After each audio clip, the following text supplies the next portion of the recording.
Yo, what is going on? I had to put the microphone close to make sure that y'all hear me because every time we start this live, I'm cracking up and nobody can hear me. And VV Yeah. got to say, "Hey, we can't hear you." So we are back after a 2 week hiatus, and we have a special guest with us, the returning DustyBrickBrown, Mullet McGee, Kaiju Observer. What is going That's on? right. Thanks for joining us. I'm glad to be here, man. The last minute I changed my name to Mullet McGee for whatever reason I don't know. But Kaiju Observer is exactly what it says. I observe kaiju. I will give a shout out to California Blend. Yes. The painting behind me is what I got Yeah. from Heroes Con 2024, which The we're one, trying the to only, the multi-talented. multi-talented, beautiful California Blend. I'm ready to talk some Godzilla -1. How y'all guys doing today? Doing great, man. And it was great for you to finally meet her in person. And her mother are sweethearts. And for us to chip in and get you that painting right off the bat, man, it was a special moment. Special moment. VV, man, they almost had me in tears. I cried. I cried one time for sure, and I almost cried that time. Man, it's like these dudes will try to make all your tear ducts work when you don't want them to work and stuff. You want to be a man, but I couldn't. Man, But anyway, a man can cry. Like when I can ugly cry through the Lord of through the Lord of the Rings, then. Yeah. But yeah, it was such a great moment. VV, how are you doing? Doing well. Been a busy time. Very much looking forward to it. I was so happy that finally it was Netflix. I really suspected I had to wait until it came out in Blu-ray. I mean, I'm still gonna buy. I'm gonna buy this movie in 4K. I absolutely love the effects. I love how Godzilla looks. This is it's a fantastic Godzilla movie, and I can't wait to talk about it today. Especially since it shares the same core of one of my favorite Godzilla comic book. Nice. And which is the Half-Century War. See John's Comics for Kids comment earlier saying, Yo, John. He watched the film last night. So, but like for me personally, I love a majority of the Godzilla films. Some of them I haven't seen in a long time. And while I did enjoy the 2014 edition of Godzilla, there were a lot of things in that movie was driving me up a wall. Yeah. With how they were telling the story and stuff. But this movie was specifically focused on Godzilla being the massive threat that he was. I mean, it's also that, of course, like the whole studio thing, and then naturally, Toho said to the US studio, the Universal, that they can't do some things because Gareth Edwards, the director of the 2014 movie, which the 2014 movie is still a good movie. Yeah. Especially, I'm a big fan of Gareth Edwards as a director because he really manages to show like the scope of something. This is like his big talent. But he also said that he wished he could have done like a Godzilla movie like Godzilla -1. And this is how a Godzilla movie should be. Yes, I agree 100%. Because you feel the element of Godzilla being this massive threat, and then you have the human side, which is like during the war, the city and the town people feeling down on their luck, and then they have this huge radioactive monster coming in just bombarding them and destroying their towns, and they have to cope with this whole thing and figure out how to defeat it. So the story element is just there, and you connected with it instantly. It's a very interesting movie, especially this is of course only a movie that you can do in Japan to really cover like the emotions that Japan went through after the loss in the Second World War. The loss of so many lives, and you see it, in the beginning, that the traditions are still growing. I mean, the traditions are still growing strong today in Japan, but you also see that the necessity of the situation, the creation of patchwork families, and just like, you know, the sheer will to survive. And what I really love is, of course, the protagonist, that he's like, you know, people don't like him because he survived, because you shouldn't survive as a as a kamikaze pilot, because like it is like dishonorable. This is also why within the Japanese like war tradition is that, you know, you don't surrender. Like surrender is you die in battle, because otherwise you bring shame on yourself. Al? You all bring up some interesting points, man. The thing that I have pause with in most cases. Now, don't get me wrong, I love MonsterVerse movies. I mean, the rubber suit is always one of my things. I grew up watching the loose neck Godzilla. When he gets punched, his head goes into a way that it ain't supposed to be hit, you know, or go. But I mean, in terms of the Western world, when it comes down to Godzilla, I think they don't really get the balance. You know, I know the first Godzilla movie, I liked all of them up until, well, I like all of them. Don't get me wrong, but I'm with you, Sean. I had some issues with the 2014 Godzilla. They don't know how to balance between the human element and the monsters. I mean, the movie is centered around Godzilla. And what I love about Godzilla -1 is that it hit on all cylinders. Godzilla was there when he needed to be there. His presence was known. I'm gonna put it to you like this, and I'm gonna use this example. If you watch The Boys, people fear Homelander. Homelander, whenever he's on the screen, he's always this threat that just like, you know, even you know, it's a fictional cannon. Right. He's always like that dude, like, man, what is he gonna do? Godzilla and Godzilla -1 was the same way.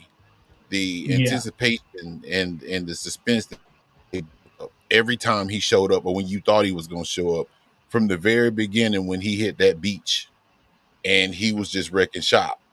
And he was just going crazy and stuff, and they were trying to figure out how to do it, you know, how to kill him and all this kind of stuff. Going back to your point, VV, with the protagonist, I can't remember his name. The movie did a great job.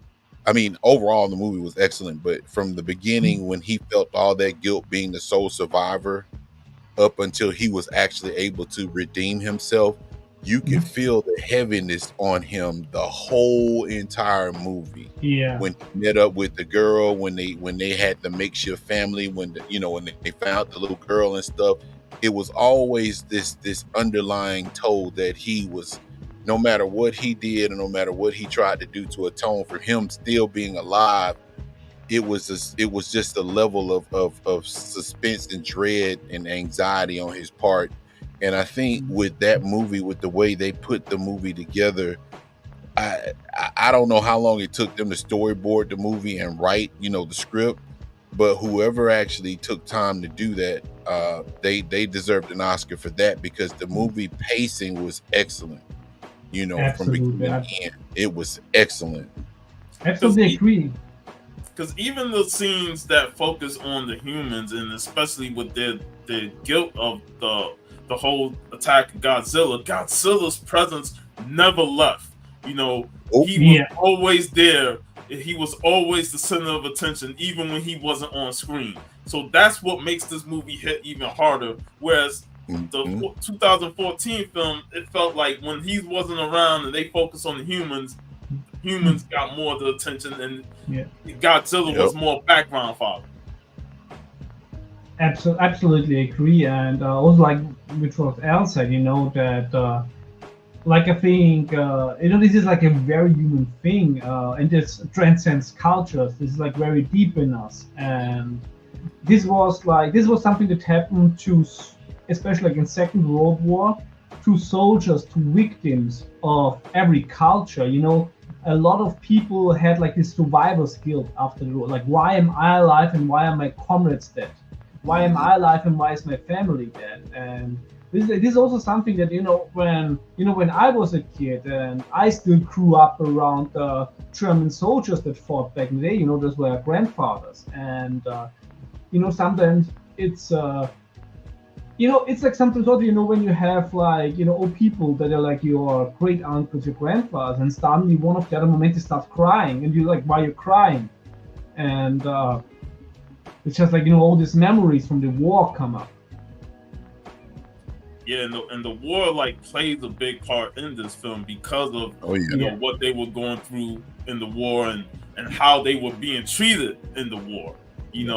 And then you add in the post-traumatic stress of being defeated by Godzilla, but yet you feeling guilty that you didn't pull the trigger, even though it wouldn't have mattered. It wouldn't have done anything. Still, they're telling you to take the shot, and you're completely like flabbergasted. You're flinching, like you don't know what to do. This Godzilla's just tearing up my entire unit, and while the shot is there, you don't know whether or not it's going to do anything. So he's just feeling all this guilt and all this weight on his shoulders to the point that throughout the entire movie, he has to find a way to get that relief off of him. And I felt it was a perfect way to really showcase the human element in a Godzilla film or in a monster film. I mean, it's basically Grave of the Fireflies adding with a kaiju added to it. Yeah. So, and so go ahead. Go ahead, sir. No, I was about to say, man, to add to your point, it was a lot. It was a lot to digest in that movie because, like you were saying, there was the post-traumatic stress going on. Everyone that was, the main characters, the male main antagonist, even the child, it was a lot of trauma involved in that situation. Even going back to the main protagonist, if I'm not mistaken, his parents died during a bombing in the war, right? I believe that's what happened. So he was feeling the pressure for that, and then on top of that, he was wanting to live up to their memory by doing what he needed to do, which was, him being a kamikaze pilot. And like you said, Sean, he couldn't even do that. The actual movie, it did a great job with redemption, because a lot of redemption arcs in movies are kind of fall flat. But then again, there were a lot of twists and turns in the movie, which I'm sure we'll get to a couple of them as we progress and stuff. But overall, that movie itself was, like I said, I know I keep saying this, but the pacing was just, I've never seen, I mean, of course, I probably won't ever see another Godzilla movie that masterful unless, well, if I'm not mistaken, they're supposed to be working on a sequel.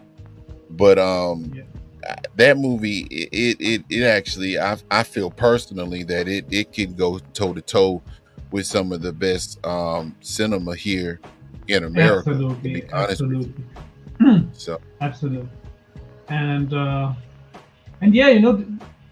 like you said, and I think this is the recipe of a great kaiju and of any great monster movie. Like this is like for an Alien movie, for a Predator movie, and of course also Godzilla movie, which is like the core recipe.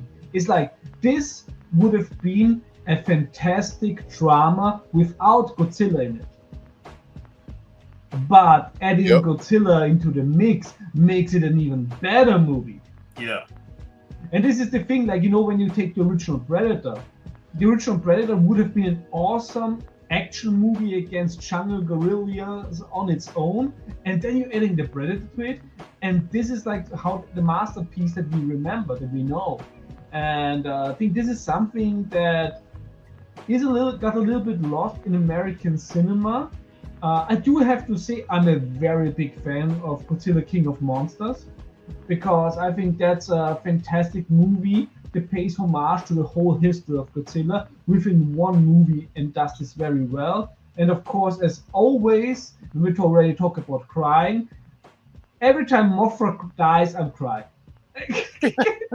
because like, we don't deserve Mothra. Mothra is the good for all of us. Humanity does not deserve Mothra. Right. Yeah, that King of Monsters was another great one. I liked that one more than the 2014 way more one. Of course, they kind of went off the rails with Godzilla versus Kong, but that's for another discussion. I'm not a fan of the Godzilla vs. Kong movie, sadly. But another They are. thing that I go ahead. No, you go ahead. Go ahead, Sean. Another Hey, thing that I simply. really like, and what's up, Daryl? What's going on, brother? Ooh. Another thing I liked was the added element of the child and the girl, to the character, because they just fell in his lap, and then now all of a sudden, not only he's got to deal with post-traumatic stress disorder and all this guilt, now he's got responsibility, and it's like, why? Why do I need this responsibility when I'm already struggling? And it just adds more weight to his shoulders that he has to deal with. And I like that dynamic of, and because especially this turned out actually he needed it very much for him to have like a goal in life, to work towards something. Yeah, and that's what makes it work. Is that now that he has this added responsibility, he has something to look forward to try and say, I need to survive to protect them. And again, it's like the movie really like hammers that in the head. Like, you're going through all this struggle, but you're such an important piece that you need to survive to get through this whole battle. Yep. By gaining the proverbial daughter and wife, it gave him a sense of purpose, throughout the movie as the movie progressed. Because, when right at the beginning, when he got back to the village and they found out he was still alive, he was probably at the lowest of the low at that point in his life. So with the like I said, the wife and the daughter, that gave him more purpose in order to live, because throughout the movie, at first he was like, man, I don't care about none of them. And then as the movie progresses, he started to emote. He started to really develop feelings for the girl and the woman, and I, at first I thought they were going to get married and stuff, which they might've done after the movie. I don't know. Yeah. But, I was rooting for them, once they actually got that nuclear family together. It was like, I was rooting for them, and it's like, man, I hope, I'm being honest, like, man, I hope none of them die. I mean, I was just being real, like, Yes. And this is great directing. This is great writing when you root for the protagonist, because nothing is worse, than a horror movie where you actually give a fuck about the protagonist. Oh, that's the reason why I like the Jason in them, because I'm like, man, fuck all these stupid teenagers. To kill them all. Yeah. Right. And another thing that this movie did so perfectly. I studied history, and I even wrote my master thesis had a few on what if elements in history in it. And this movie is a what if history scenario. What if in the time Godzilla would come and fuck things up? How would the world react? And I think they did it so convincingly. It really makes sense, that basically, of course, Japan had to be like, they are unarmed at this point. They were militarily beaten. Like, as everybody knows, MacArthur MacArthur was MacArthur and did not always have like the most subtle solutions for things. Usually everything is like, let's nuke it. Yeah. But it was done so realistically that because the US would not be like, hey, let's give Japan warships, let's help. It's like, no, the Cold War is slowly starting like to manifest itself. And especially with Japan, still like having like American presence there, and being of course close to the Soviet Union. The last thing that the US wants to do is like to provoke a war with the Soviets.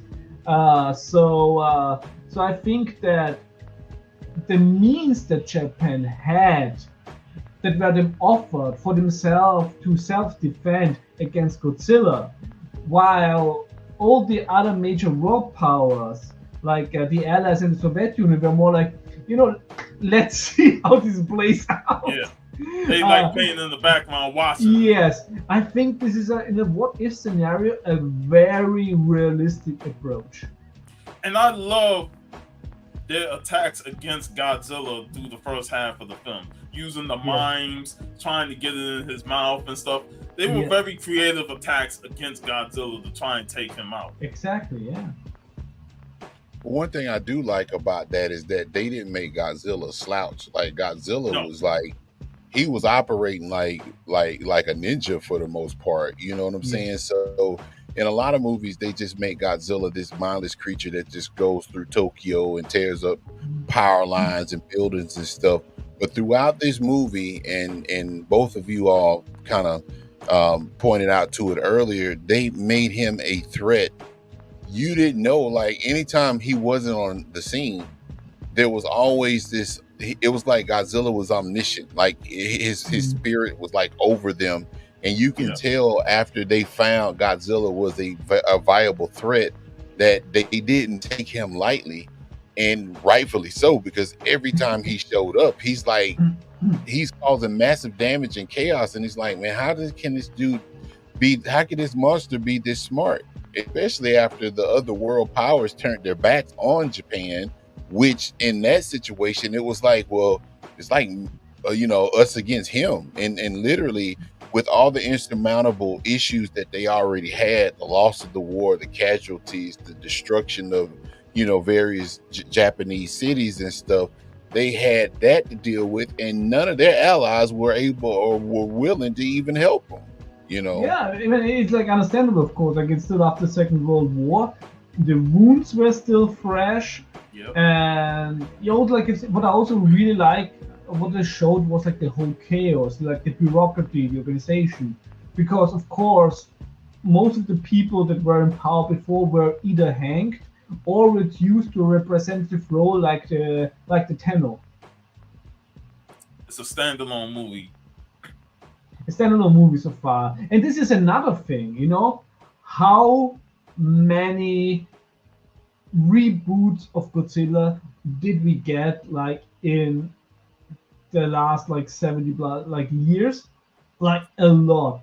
And to get like a fresh new Godzilla movie that feels fresh, that has like new stuff in there where it's like, yes, this is something we have not seen like that before. Of course, it pays like homage like to the '54 Godzilla, with like when he picked up the train and everything. There's like the subtle homages to other Godzilla movies, but it's still a fresh movie. And to get a new viewpoint on the origin of Godzilla that is not just a blind copy or just like a blind reboot of something that already happened. This is something so rare. And also to make something so different, and yet it still is Godzilla. It doesn't betray the source material. Hey, Gary. At all. It sticks to what Godzilla truly is. The essence is he's a massive destructive force. Yeah. And the scene that really encapsulates his destruction was when he destroyed the town, the city. That scene was fantastic because it really showed like, yo, this man can just completely obliterate an entire city and put the world on notice that like I can come destroy your shit next. And the way they framed it, the way they shot it, especially with what's his name, she pushed him out the way, and the full force of the thing just completely destroys the city. It's like, damn. Yeah. I think it's the only thing where I still call like, yeah, she should, like, I don't think she would have survived it, but it's a movie, so. Yeah, it's a movie. At the end, I was still happy that she survived. Hey, VV, I ain't gonna lie, man. I thought she was deader than dead. So when they, like I said, she gone.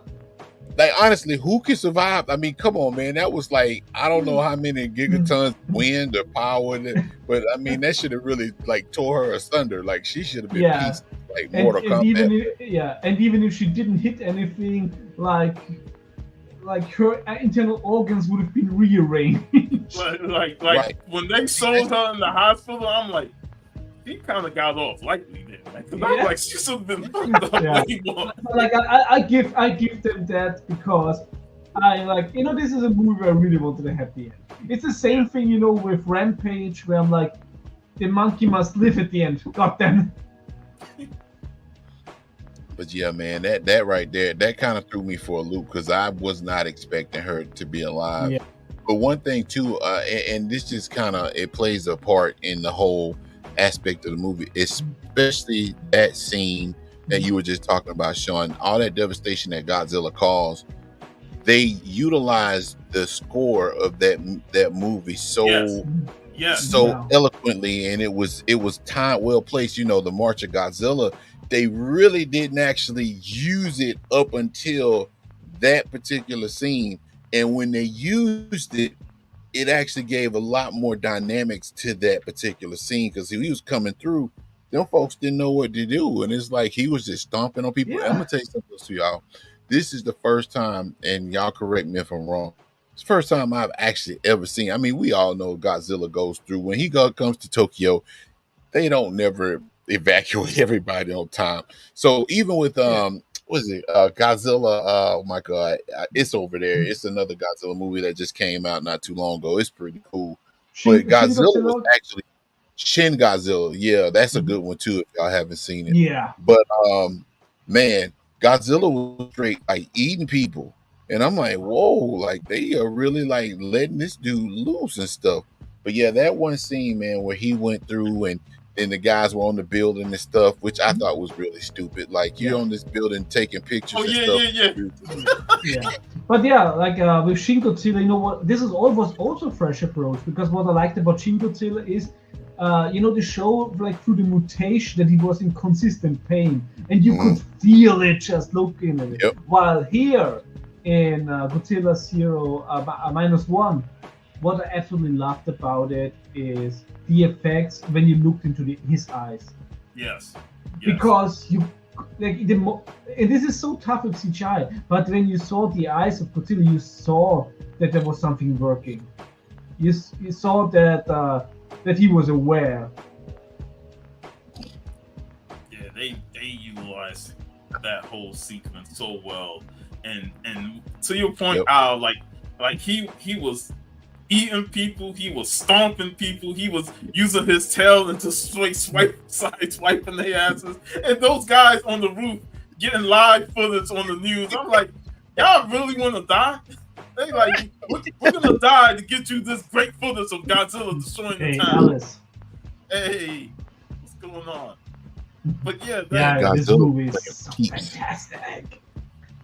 Godzilla was just on point. And when you said the use of the music, there's two things. Like Godzilla's iconic theme is legendary, but then It has to be part of a Godzilla movie. in the back of my mind, you know this. Like I think of Foul Monster song. Dun, dun, dun, dun. Shut the fuck up. Dun, dun, dun, dun. Yeah, I got you. But yeah, man, that I'm telling you, everything, man. That's when I first saw it, and I got on Instagram. I actually got. It, right? I did. I saw it in theaters, and it was the Japanese subtitle. Now I watched the dub too, and I will say now they did a really good job on the dub version of the movie. The English dub. I ain't gonna lie. Because I watch anime too, but in this instance, I would watch the Japanese version because it had a little bit more dramatic impact, in my opinion, than the English I version. wanted to watch I wanted to watch the Japanese version because I know the dramatic impact. It's always like growing up watching anime in English. It's cool, but then when you watch the Japanese subtitle ones, it's like, holy shit, it has more impact. It has a bit more flair. I still remember that when I was a teenager, like going through the video store that also had like animes, buying Record of Lord of War, Neon Genesis Evangelion, like on VHS back in the day. Yep. And this was also like Japanese with German subtitles. So it just feels right when I watch something Japanese to watch it with subtitles. First of all, because Japanese is like a beautiful language, and like with in general, when I watch a foreign movie, like I always watch it in the original language, and of course with subtitles if I don't speak the language, because even if there's a good dubbing, something is lost. Yeah, I agree there because it changes when you watch it in subtitles, but yet it has a bit more impact, and a different tone than when you watch it dubbed. And that's why I'm gonna watch it in subtitles because I really want to experience both sides of it. Like I always tend to watch animes both ways, dub and sub, to see which one I like the most. And most of the time, it's always sub because some of the dubs be like, it don't even sound right, and I'll just go switch over to the subs because I'd rather just read the text and watch it and hear it. So I have a question for y'all. So watching the movie, what was I can assume that your most impactful scene, Sean, was the attack on the town. But what was the most impactful scene that made you all say, "This is a damn good movie"? When he, it's a low key scene, but when he went back to find the guy from the beginning of the film. Yes. To help him, build exactly the gunfighter ship. Yeah, his officer, like his superior on the island. Yeah. Because when he said I had to find him, I was like, oh shit! Now we going back to the original movie because he was the other survivor. Yeah. So once he reconnected with him and they started the planning on building the plane, it's like, okay, now things are really starting to move. Now the movie is really going forward now. He found his confidence by rediscovering him. Yeah. So it was a huge turning point for his character to reconnect with him. Yeah, I think for me that was also a very powerful scene. Also where the theme of the movie again comes in, redemption. And pretty much this is also, of course, is a fantastic Godzilla movie for everyone. But this is also a Japanese movie about their own history and how to deal with it, how to deal with certain topics that, especially when you lose a war, is very tough. And we also know this, like my grandfathers did a lot of bad things, like in war. But of course, this is also something that stays with generations and afflicts like a whole culture. And how to deal with it, I think it's also a very important movie for Japan that goes beyond being entertainment. And however, they did it without the thing that is a mistake, what we see in a lot of American movies, because this movie doesn't try to teach you, from a position of like you have to accept this message. No, this movie shows you and it makes you feel, and you yourself ask the questions and the movie answers them for you, or you interpret it. It's just such a fantastic approach. But the thing that got me straight in the beginning, like I said before, was that, hey, I remember the plot from my favorite Godzilla comic book, like very. I mean, this is a whole different thing because it's more science fiction, and of course you also have like all the other kaiju's in it. But this is also about a man like that was in '55 for the first time witnesses Godzilla, and then has this personal vendetta against it, and it goes here until he's an old man. And I think that in terms of how the protagonist in Godzilla -1 reacts to Godzilla, and how the protagonist in the half-century war reacts to Godzilla, it's very similar. And like this is a comic I recommend everybody read. I think it's one of the best Godzilla stories ever told, and it's the best Godzilla comic book for sure. Nice. I think to answer that question for myself, I think what really, I was already sold on the movie, don't get me wrong, but the scene where he actually took the daughter, or took the girl, his daughter, to the lady that was giving him grief, but she stopped giving him grief. But he took her, the lady, and gave her money to take care of her, because he knew at that point, once they built that plane, it was sayonara. Like he wasn't planning on coming back. So and at that point, and you really think about what's going through his head, with the whole if this is the last resort, I will sacrifice myself to take him out. You know, Mm-hmm. and you know, it really like you start to think like, man, is he gonna do it? Is he gonna do it? And then they play that little flashback clip of the whole ejection thing.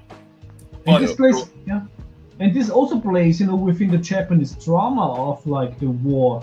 That of course, like in the war, the order was, as kamikaze, do sacrifice yourself. The thought behind it was one plane, one ship. Didn't play out because anti-aircraft from ship was actually quite good, so it was totally in vain, but it was still not stopped. So, like, in a total useless attempt of sinking American ships, like this tragedy was still used and not changed. And this is like something that is a trauma because it was totally in vain. It was not a successful tactic. And they knew it. And this is a thing. And this is the wonderful thing about the movie, that when he is actually willing to sacrifice himself, when he fought against Godzilla, that the message changes, like even like his, I also love when there is the flashback from his officer. It's like, you know what, don't sacrifice yourself if you mustn't, like and this is like, I think this is such a catharsis, like for the Japanese soul in this way. So I think this is so beautiful done, because in the end this is a very destructive movie but with a very positive message. And it plays into that theme of survivor. You have to survive, especially now that we with the girl and his soon to be woman and stuff. Like, now you have to survive, because you survived this long, going through all the guilt and going through the stress and depression. But now, with this opportunity to possibly take Godzilla out, you still have to survive, because there's a future waiting for you. Yeah, and there's a future waiting for Japan, and this was, at this point, of course, Japan has never lost a war in its entire history before the Second World War. So it was like really like for a lot of people thought this is like the end, but it wasn't. Of course, now they have catgirls and everything. And another thing I liked was the little scenes where the military was trying to get recruiters, to get people to join them in their battle against Godzilla, and a lot of them was like, hell nah, man, y'all see what the fuck he did to the city? And of course, like also already we have been screwed once before, but and this is also the thing, the approach of the Japanese army, like it saw soldiers like really more like, like human material to use to get to a certain goal. It was not really built to, like, it didn't need survival. Yeah, that scene was great to me, because it shows the conflict within the soldiers themselves. Like, are we really gonna survive against this beast? And the whole thing. And some of them was like, yeah, we gotta do something to stop it, because even if we get out of town or get out of the country, he's still there. And especially think about, the war is over, and you think, it's over, and then suddenly such a monster comes. And this is also why it's called -1, because Japan was already at 0 after the Second World War, and then now it's like it's reversed, they're -1, which is actually, I think it's a really cool title too. Yeah. I really like the title. I could really appreciate the fact that the filmmaker showed resilience amongst those who were willing to fight. Not just fight, but to survive too. Because like I said, they did a really good job, man, building up the anxiety and the suspense from everything that happened from the beginning of the movie up until they decided that they were going to go ahead and take out Godzilla once and for all. So I could appreciate that fact, knowing a little bit of Japanese history when it came down to World War II. I can actually see this movie playing out, even though we're dealing with, a fictional creature, but you can actually see that fall in line with actual history of what took place during, World War II. So, has somebody highlight Alice's comment? This one? Yeah. In what sense convenient? Like I was wondering that myself. Like, can you go a little bit more into detail for the talking point? Because yeah, if you can elaborate on your then it'd be awesome. Because, like I said, I feel like the movie was great. And let's talk about the final showdown, the whole plan of trying to get Godzilla sunken down and how to destroy him, because it was very elaborate and it was also convoluted listening to it, but at the same time it's like I want to see how this plays out. And I love the scientist. I love the scientist. Yeah, he was great, and I love how he was trying hard to make everybody believe that this could work. Yeah, like I also love the honesty, but it's like, yeah, but will it work? It's like, yeah, we don't know anything about this. You got to be honest, because it's like the percentage of this working is not 50-50. It's like it may work, it may not work. Like, with some things you don't want to know the odds. Yeah, but we got to try, and that's the whole point of it. We have to try, and people wasn't really sold on it, but they're like, well, what the hell we got? What else we got? We have to attempt to do something because this guy's going to destroy us. I also really like that, there was like, we have plan A, plan B, and then of course like the plane thing. So basically, we did our homework. Will it work? Like, who knows? Yeah, that whole sequence was great, and how. In generally, I think that the unit they put together, like, of course, first to disarm like all the mines from the shores, and then they also help together, of course, to fight Godzilla. I think they had like a fantastic chemistry with each other. Like, you have different generations in there, and also like, that there was this young guy who was too young to really join the war, and he was like, he wanted to be in the war, of course, when you grew up with the propaganda, and you basically said, you have to look forward to go to war, etc., and then you can't go, then of course, like, he was not there, and everybody that was in was, of course, like, be happy that you were not there. Yeah. Your thoughts? I mean, you all have pretty much addressed everything that I would say, man. I just, if you leave it up to me, man, I'll just be gushing on how good the movie was, man, and is. And I mean, there's really, I don't want to say go out on a limb, and I don't want to sound too biased because of my love for Godzilla, but the movie is perfect. To me, I mean, this is one of those movies that I will watch over and over and over again. Probably won't get tired of it because it captures your attention. It knows whenever those down segments or moments are in the movie, they fill it up with dialogue that keeps you intrigued, and it keeps your attention going until Godzilla shows up.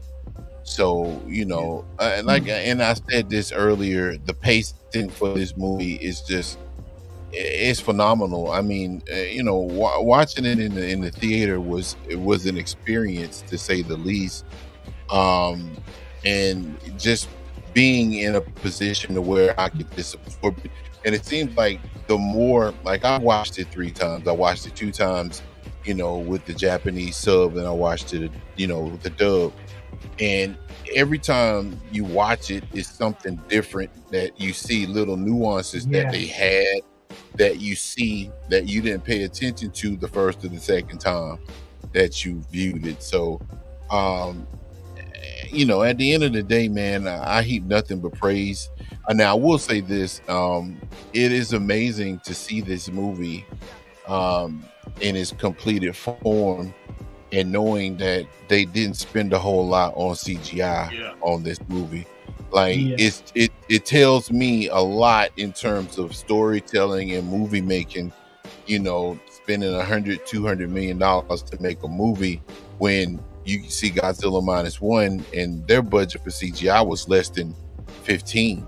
Like if you can imagine if they had a 50 million or even $100 million budget for this movie, how much better would it have been? Would it look better though? Would it look better? Because that's one thing that is a whole lot problem, I think, with American movies is that the more budget you give people, the lazier they become. And when you have a certain amount of budget CGI, then the director suddenly says, we're gonna fix this in post, we're gonna fix this in post, we're gonna fix this in post. And when you work on a limited budget, then you have to be creative. And this is why Mario Bava is one of my favorite directors, famous Italian director. He's actually the first director that I know that when he worked together with Dino De Laurentiis, that Laurentiis gave him a bigger budget. He said, I don't need that much money. I can make it look as good with half the money. And that's a testament to the directors, the producers, and everybody involved for them to make a movie with a budget of 10 to 12 million. And the CGI looks great. It looks great.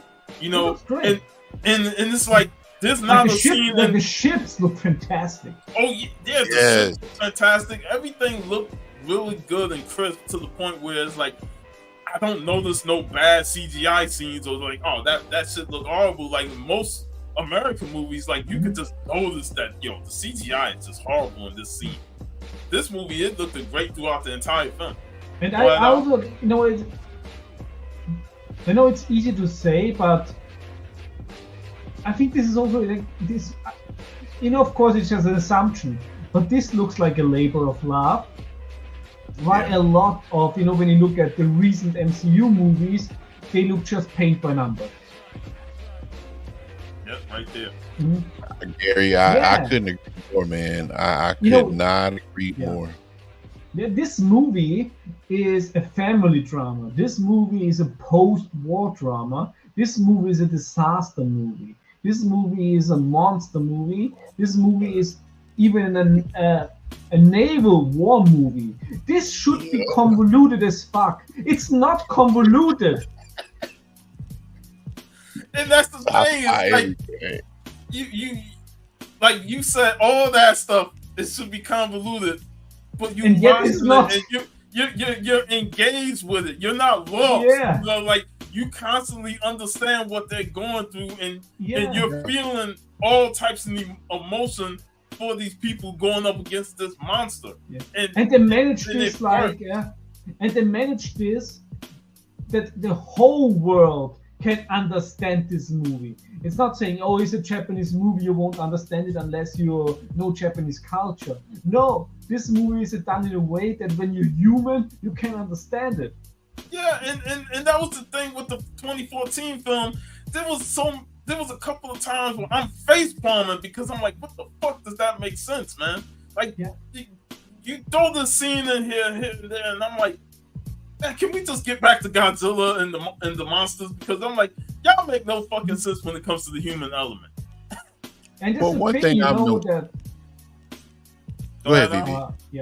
And that's the thing, because I know that Gareth Edwards can do it. Have you seen the movie Monsters by him? Then I gotta see that. I still have to see that. Because in that movie, it's a very human movie. That's about human relationships, and like the aliens that are on the planet are more like in the background. And it shows that Gareth Edwards can do it. But it also shows that the studio didn't want it. That's the thing. It's like you got one person wanting to do it the right way, but the studio is like, nah, do it this way. Mm-hmm. And there's a conflict of interest. Go ahead, Al. No, I was just going to interject, man. I think when it comes down to Asian cinema, specifically Japanese cinema, I watched a great deal of Japanese movies, particularly Japanese horror. And one thing that I can say that they do very well when it comes down to their films, they could take little resources that they have and just go all out with, because a lot of their stories and movies are highly story driven. and they move on that particular aspect. One of my favorite movies, as far as Japanese movies, is actually Ringu, which is of course the The Japanese original version. one, yeah. It's basically totally different than, I mean, it has similar plot points, but it's totally different in a lot of aspects than the American version, you know. So yeah, when it comes down to them actually putting stuff together, I think they have a better understanding because they don't have those large budgets that they could deal with. They know exactly, well, we need to make this, that, and the third happen, and they make it happen in, you know, with little resources. And I could appreciate them doing that when it came down to Godzilla minus one, man, because like you said, VV, that you looking at that movie, you can tell it was a labor of love. I mean, because there's Yes. no way that you could put that much into that movie and it's like, well, yeah, we just did this movie to make $100 million at the box office. No, it was more than that, and you can feel it from beginning to end. So I actually look forward to seeing more from, you know, that team that did that, because of course now, since the movie has garnered international success, hopefully we'll see more in the future from them in terms of, you know, Godzilla, or I'm actually interested in other films that they might actually do. You know, Yeah, absolutely. And that's a wonderful thing with Godzilla, that you have such a rich pool of characters that you can choose from. And some you can use, others you don't have to use. But it's just, the Godzilla universe. And like you said in the beginning, you love all the Godzilla movies, but you love all of them for different reasons. And of course, when I take like some older Godzilla movies, with Manila, that they not, even though sometimes they did Manila dirty, freeze to death. Like it's like Manila, you can't do that to Manila.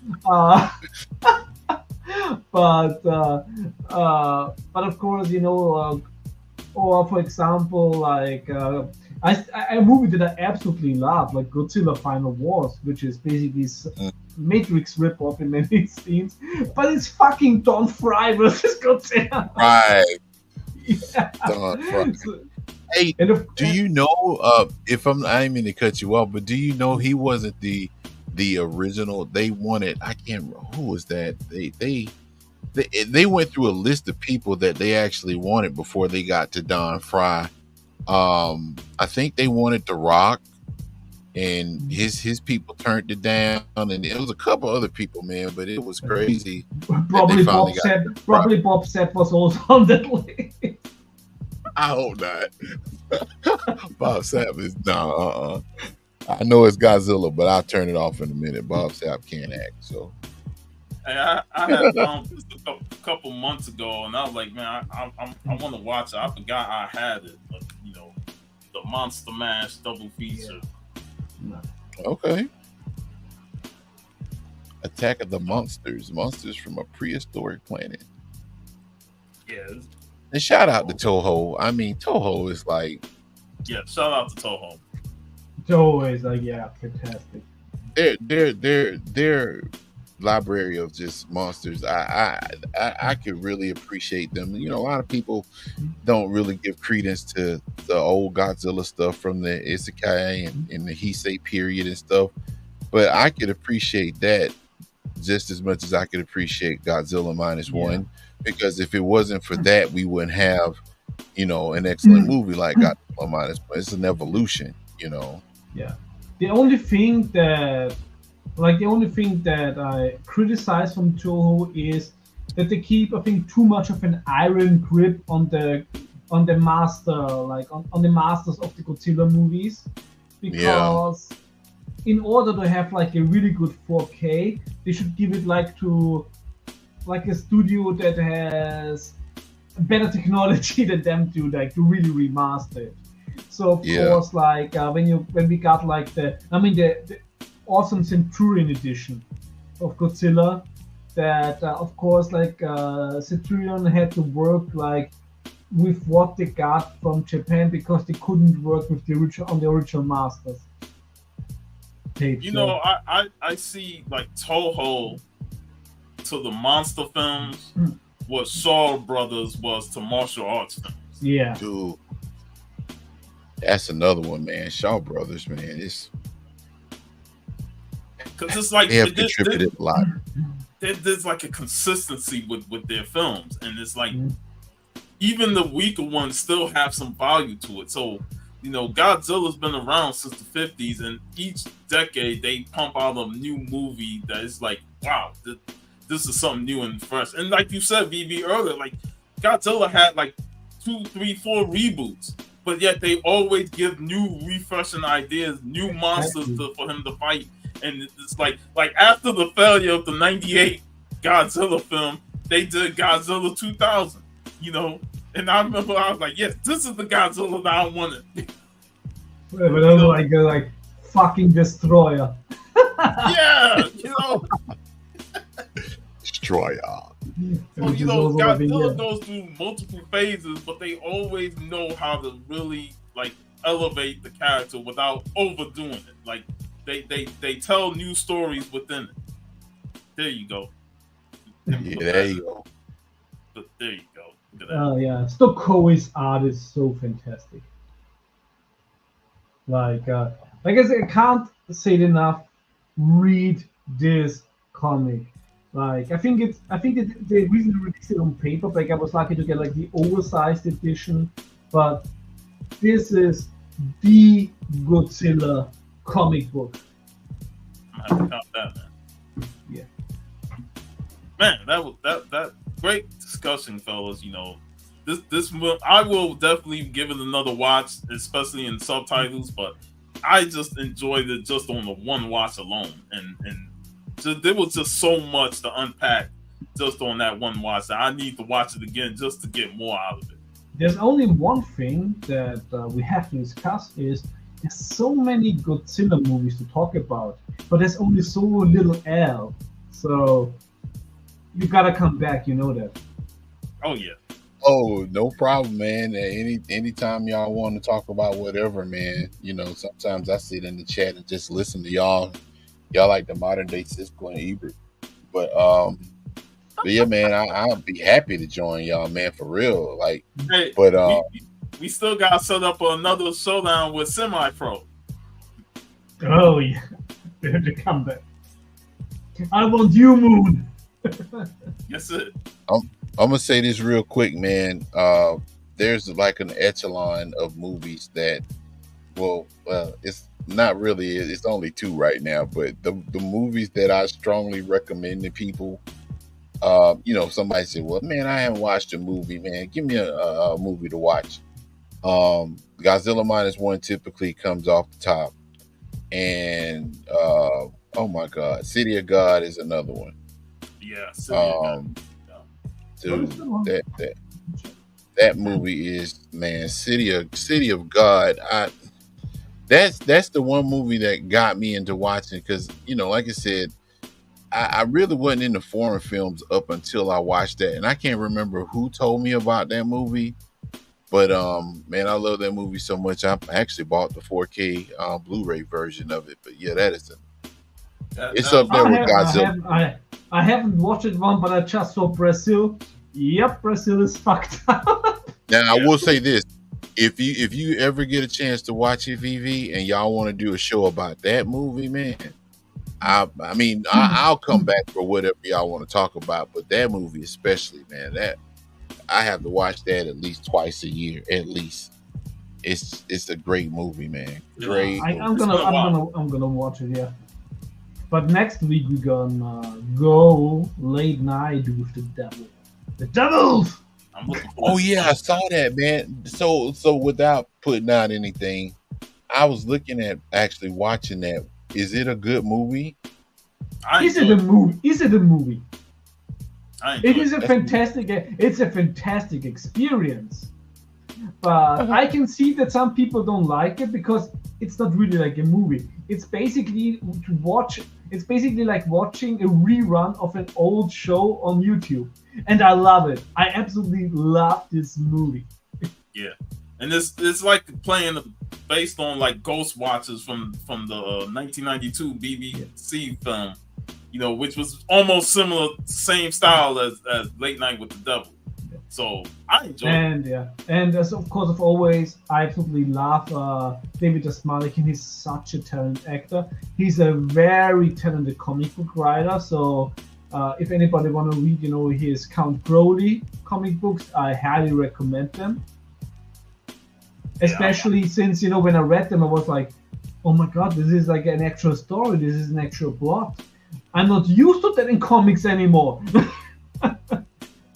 Yeah, man. Well, I'm so looking forward to that because when I remember I saw people was talking about it. I was like, man, let me check this film out. Mm-hmm. I watched it and I was hooked all the way through. And yeah, and I already pre-ordered the 4K. Yeah, so the it's gonna be interesting discussing that last act of the film. Yeah, it's very interesting because that's also something I really like about it. It's a lot of these things is like they're up to interpretation. Yeah. But actually I love it, and I think there's also so many I wouldn't say chaps, but I would like say references of real people in the magician world. Like like the Uli Geller with the bending of the spoon. So you have like a spoon bender here, and then of course like the critic that plays with the Czech is also based on a real life illusionist that later became a critic that also offered like a Czech. I think there's even a Netflix documentary or at least documentary that was on Netflix a while ago on that person. So this is what I absolutely enjoy. When you watch like some documentaries about like the occult and stuff, that you get a lot of references in there to, like, I wouldn't say things that really happen, but to a lot of nutcases that really exist. Yep.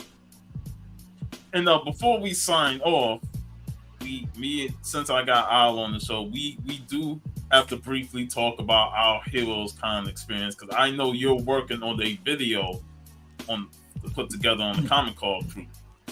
So man, Heroes Con, me, you, and the rest of the guys linked up, and it was a blast.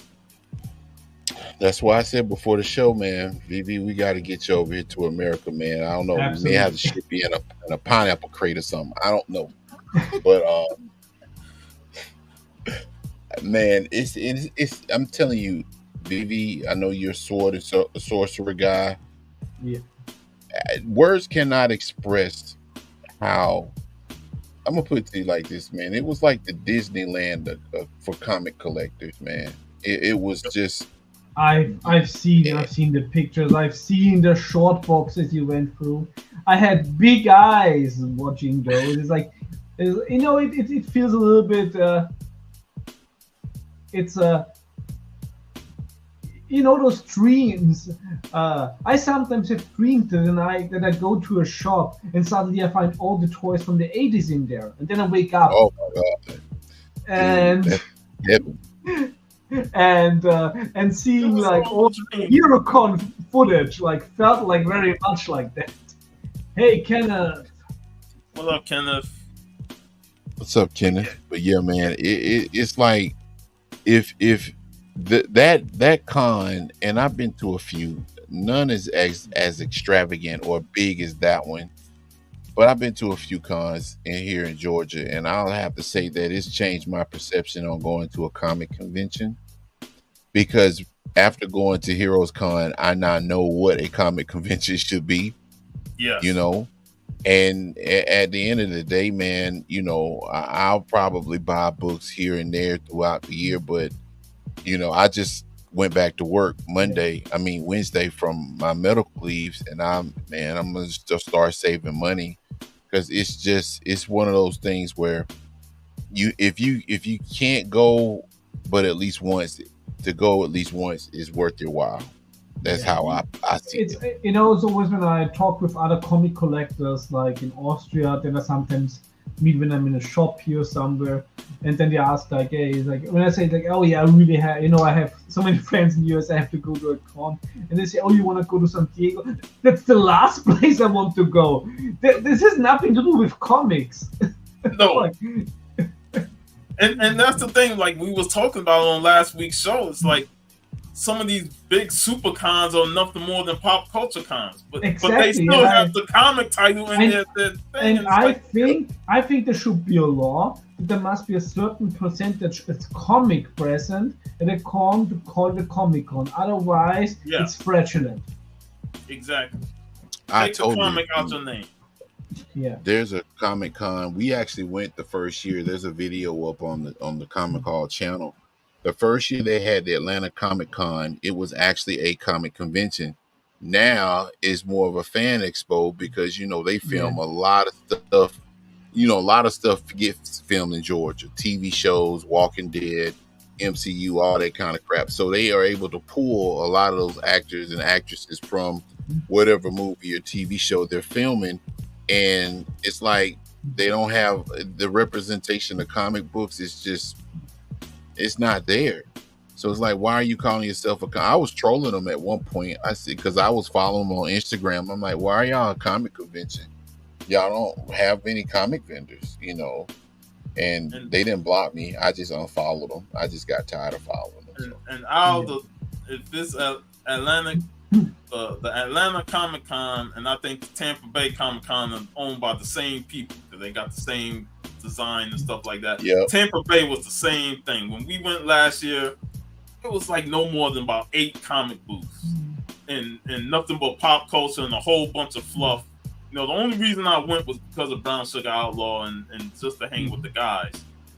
And I'll probably go there again this year because California Blend's going to have a booth there and stuff. So I want to always support her. But these cons that don't sell much comics, and then we go to Heroes Con and it's nothing but comics and creators. That's why I could not pass up me and Al. We could not pass up meeting Chris Claremont. I could not pass up meeting Roy Thomas because Saturday was the only day Roy was going to be there. So I was like, I got to meet Roy Thomas. And they're not getting younger. No, they're not. This might be the last time I see him. I don't know. So I was like, man, let me stand in line and struggle through it. Feet hurt, legs hurt, back hurt. I don't care. I'm going to meet Roy Thomas. I'm going to meet Chris Claremont. I'm going to meet Larry Hama. Because these guys are old. They're getting up there in age, and you never know when they're gone. So it was important for me to experience meeting creators that don't come down to Florida. Yeah. Where's Heroes Con again? North Carolina, Charlotte, North Carolina. Charlotte, Queen City. Queen City. And I gotta say, I was kind of bummed that we left early because I was like, I want to explore Charlotte more. And I was looking at the map and I was like, man, are you Andrade?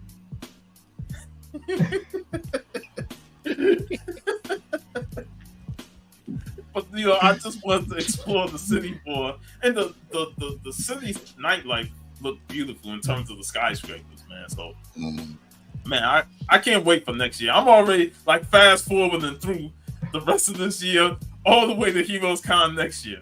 Yeah, but yeah, it's worth it. Very great. I mean, it was good seeing Sean them for the second time.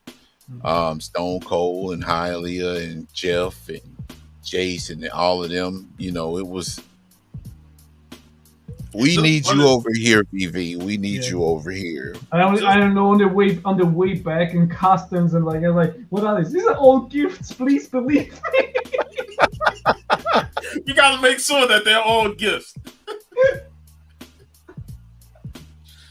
But just you won't be disappointed. Yeah, you won't. I know, of course not. Just run the interview. That's why it was funny that Steve said he sent you the photo with Jason. He's like, been there, done that. I thought of doing it, but I was like, nah. But BB, I'll tell you, that one day you had with Jason, you're gonna have a whole day with a lot of members of the community. And I think the only thing that I would be disappointed is probably looking at all of the toxic stuff in your food that you have over there, which is outlawed in Europe.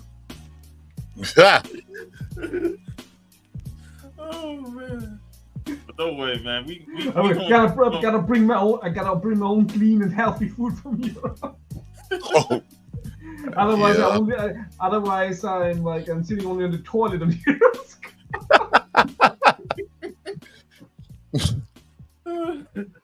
Hey, you you have might a be great on time. something. Yeah, I think you have a great time. I remember when I was 14 and I visited my relatives in Australia.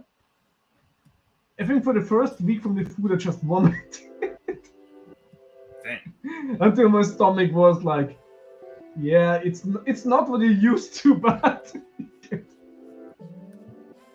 But yeah, great yeah. time. And Al, will that video be up tomorrow or later? It will be. I'm actually putting the finishing touches on it. It will be uploaded today, and it will actually run around 8 tomorrow, in lieu of us not being on the Comic Call crew. So yeah.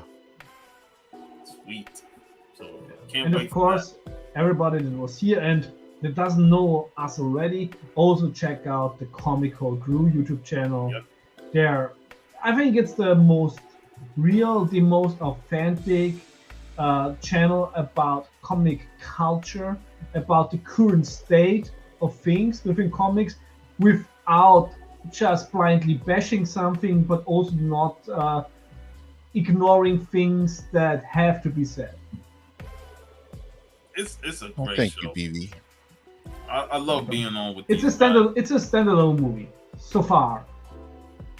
And just being Oh on yeah, with these guys. okay. Are you going back to the comment? Yeah, I was just going through all the people that showed up in our chat.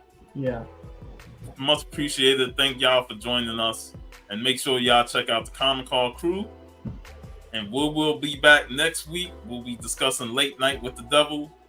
So for VV, for DustyBrickBrown, this your boy Sean, aka Puff Comics 83, and we are signing out. Y'all have a great weekend, y'all. Peace.